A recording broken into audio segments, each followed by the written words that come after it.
God is good. Jesus has forgiven me. I am loved and everything is possible. These are the most important truths in the universe, and we want everyone to believe them. But why do they matter? Well, these truths come from what we call the three circles, and the three circles are the revelation that God has given us on the gospel. And maybe you've heard the word gospel and you believe that it's a ticket to go to heaven someday, but the gospel means good news.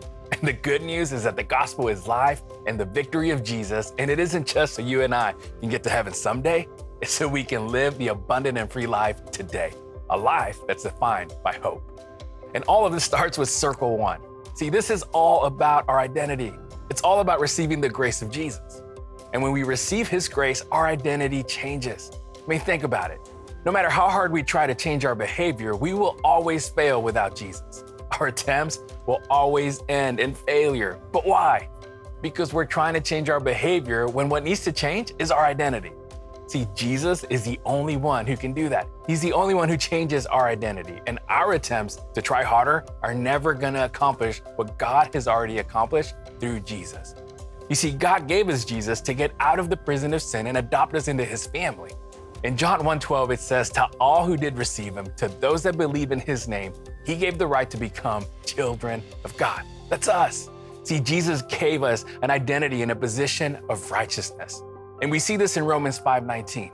"For just as through the disobedience of the one man, Adam, the many were made sinners, so also through the obedience of the one man, Jesus, the many will be made righteous." Without Jesus, we were sinners trapped in a prison, and just like there's nothing good we could do to get out of that prison, there is nothing bad we can do to get out of the position of righteousness in Jesus.